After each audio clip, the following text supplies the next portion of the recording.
Hello my friends, my name is Artur and I am an Estonian YouTuber. Hey, you from Albania? You're an Albanian maniac. Do you have Albanian mania? Well, brother from another mother. Because we're both from Eastern Europe, we should be friends.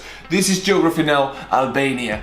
I don't know anything about this country. I know it's a cool country, cool people come out of it.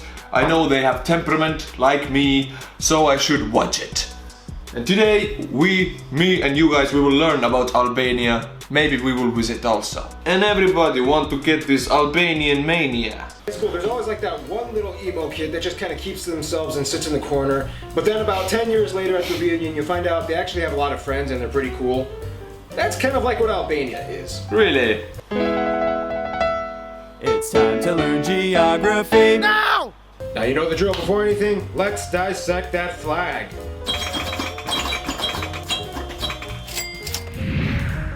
Ooh, you guys have really cool flag. Red and black. Ooh, bloody and wary and aggressive.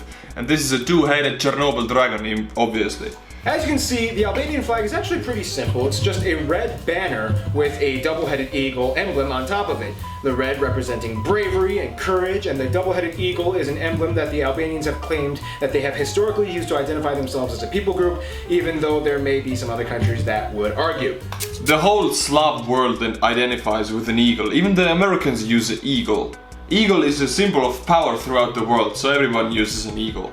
Except for Egyptians, I think they used kitty cats. In terms of its political geography, Albania is located in the South Balkan region, right north of Greece, south of Montenegro, west of Macedonia, and Kosovo, even though Serbia will tell you that Kosovo is totally not Kosovo and it's just part of Serbia, but we'll discuss that. Oh, I don't want to, yeah, everybody's like, Kosovo is Serbia, commenting in my comments. I don't understand what that means. I guess I don't know because I haven't watched the Serbian episode. And I don't dare to argue with them. I think this is the same situation as in Palestine and Israel. It's a hot situation. I don't want to start any drama. Guys, start a lot of drama. Another video, and off the coast of the Ionian and the Adriatic Seas. Now when it comes to Albania's borders, it almost kind of looks like every single country surrounding Albania is trying to take as much coastline away as they can from Albania. In the south, Greece is like, I'm just gonna take these extra 10 miles of beach. In the north, Montenegro's like, I'm just gonna take the entire Buna River. And even inland, Macedonia is like, I'm just gonna take the majority of the Prespa and Ohrid lakes and access to those lakes. Albania doesn't really get much regard. Now, unlike many of its neighbors that border the Mediterranean, Albania doesn't really have many islands that border its coastline. In fact, there are only about 7 to 10-ish islands, most of which are small, uninhabited, or barely inhabited, like Tongo and Stilo Island in the south, which each only have one house on them, and most vampires live there. Albanian vampires. One house, only, no people, perfect place to live. Most of the other ones are basically barely even the size of an IKEA. However, a lot of them do have a lot of cool historical ancient sites and landmarks on them, such as Ali Pasha Castle on Butrint and the 13th century monastery on Zvenes Island. Wait, the 13th century monastery. What religion is it? Is it Orthodox, Greek Orthodox Christianity or is it Catholicism? I don't know which is Albania big on. I would guess it's Greek Orthodox or Slav Russian Orthodox Christianity. Except for one, Sazan Island. Sazan Island has actually played a very crucial role in Albania's history. It was taken over by the Romans, and then the Byzantines, and the Ottomans, and the Greeks, and the Italians, and the British, and the Greeks, but the Greeks didn't want it again, so they gave it to the Italians. And then the Italians finally gave it to Albania. It's a long story. To this day, Sazan Island is the only somewhat inhabited island, as the people living there are only there to maintain the former military bases that were built. In terms of its physical geography, Albania is about 70% mountainous, with about 25% of the land being arable for agriculture and farming, which, by the way, is a sector that employs about half of the entire population of Albania. Whoa! So it's an agricultural country. I would not have guessed. Wait, but since Albania is 70% mountainous people tend to be really temperamental and aggressive. Not like aggressive, they want to beat you up all the time. Aggressive as in, if you mess with them, they will come with their families and you cut you down. For example, like the Chechens. They're Muslims and they have these long tilted knives and they will like stab you with them if you mess with them. Are Albanians like these mountain people, like this is a very aggressive, mountain people, or more mild Slavic. And what tribes are they? Are they Slavic or are they, I don't know, Albanian tribes? I don't know where they come from. As I said, I don't know anything about Albania. This video and the comment section is where I will learn and where you will learn. So answer all of these questions in the comments below, please. Albanians take their agriculture very seriously. In fact, for a while, they were completely closed off from the rest of the world and self-reliant. In addition to fruits and vegetables and other produce, one thing that Albanians really like to grow? Tobacco. They do. They just do. Now, Albania is also loaded with a bunch of other types of landscapes like rolling green hills and lush forests and very nice warm temperate beaches, such as the ones at Samil and Durrës. Speaking of which, interesting factoid, if you go to Albania, pretty much everywhere around the entire country, you'll notice these World War II concrete war bunkers located everywhere. The reason being because in the middle of the 20th century, the old communist leader Enver Hoxha took over and built these war bunkers, about 700,000 of them, and placed them all over the country as a means for militaristic preparation. 700,000 bunkers? What? This guy was bonkers and he built some bunkers. Hey, so good jokes, good puns in this channel. But who was this guy? Was he communist? Yeah, I think he was. So he built them to protect his country against people who don't like communism. It's 700,000 bunkers.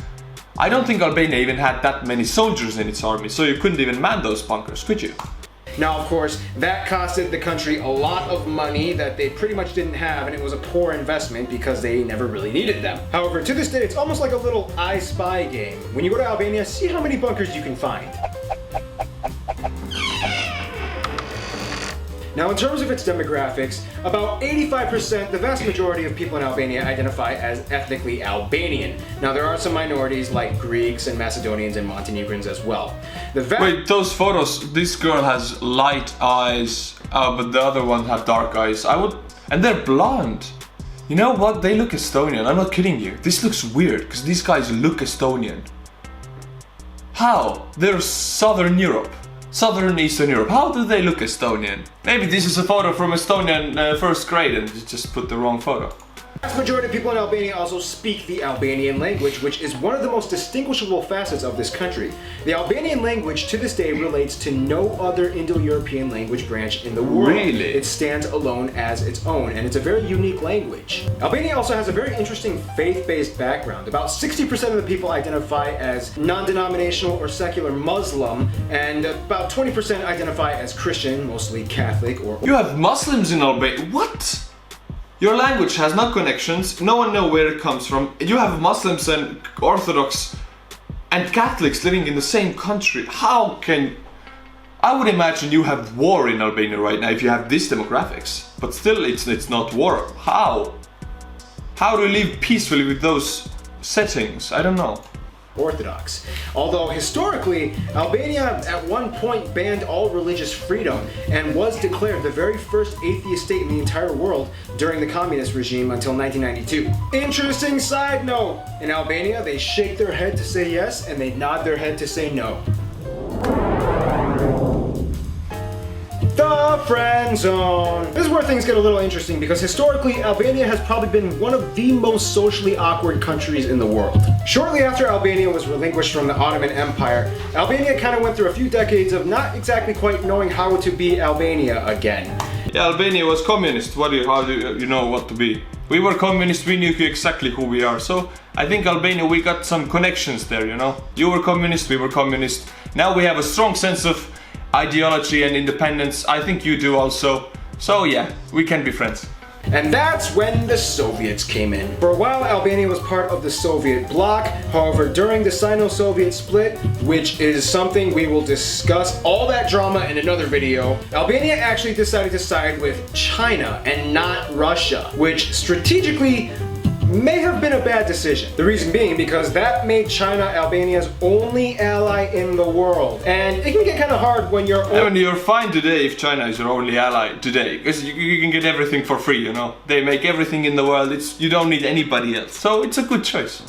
Only ally in the world isn't even close to you geographically. And to add on top of that, in the 70s, China was kind of like, look, Albania, it was cute how you wanted to tag along, but you're on your own. And then Albania had no allies. In the last few years of communism and following the death of Enver Hoxha, Albania kind of saw what was going on and they were like, yeah, we kind of need to turn things around. And finally in 1990, the communism regime ended, making Albania a constitutional republic. This opened up a lot of doors. And from the 90s up until today, Albania has become one of the most social countries in the world, opening up its arms, trying to regain as many diplomatic relations as it can with as many countries, and to this day. Okay, so it looks really small on the map.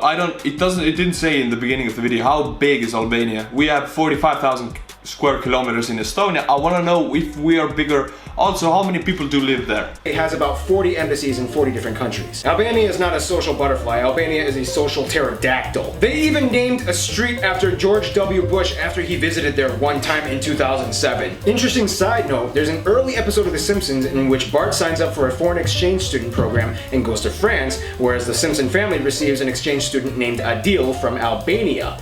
The episode was filmed in 1990, right before the fall of communism in Albania, and lightly portrays the tensions between Americans and Soviet-influenced nations back in that time. In terms of its best friend, Albania would probably consider Kosovo their best friend, considering that the vast majority of people in Kosovo are Albanians. Gotta support your brothers. In conclusion, Albania may have been that little reserved, quiet kid, and yeah, maybe they made a few bad decisions here and there historically, but they really started to turn things around, and you gotta give that for them. Stay tuned, Algeria is coming up next. Don't bandage Algeria.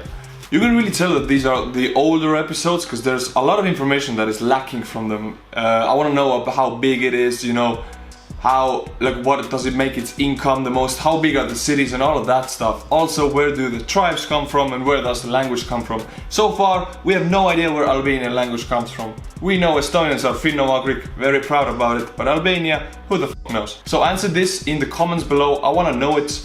Also, go and get yourself a damn mug, because how are you gonna drink some tea if you don't have a mug? You need the mug. And as always, my friends, until my next video, stay cool and bye bye.